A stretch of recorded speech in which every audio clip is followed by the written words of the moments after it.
ជម្រាបសួរពុកម៉ែបងប្អូនយើងដែលមានតម្រូវការកញ្ចុះឬស័យប្រក់ស្បូវបងប្អូនណាបាទ8ទឹក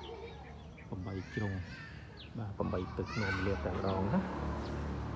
បាទ8ទឹកនោមលាបប្រភេទនេះបងប្អូនហើយចំពោះសាច់ក្រែខាងក្នុងគឺ3ម៉ែត្រ8ទឹកលើហ្នឹងយើងថែមកូនតុកមួយនឹងមានចដាមាននៅក្នុងវីដេអូនេះស្រាប់បងប្អូនអាចទៅអ្នកទំនងទិញបានតាមលេខទូរស័ព្ទ012 488 008បាទ016 47 77 07បាទមើលចុះ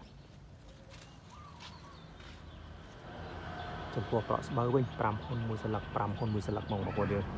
បាទពុកម៉ែបងប្អូនអាចតែបើសសរវិញគឺធំបាទមានទំហំមួយទឹកកន្លះឯណោះអាចចូល2ទឹកក្នុងមួយដើមបងប្អូនអើយខ្ញុំមើលទៅបាទក្រាញ់ល្អណាស់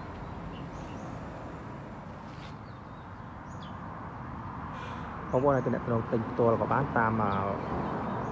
Telegram ក៏បានលេខទី240មាន Telegram តែមកទីតាំងផ្ទាល់គឺស្ថិតនៅផ្លូវ44យើងទេពីច្បារមកទៅអារ៉ាល់ណាមកដល់គីឡូលេខ10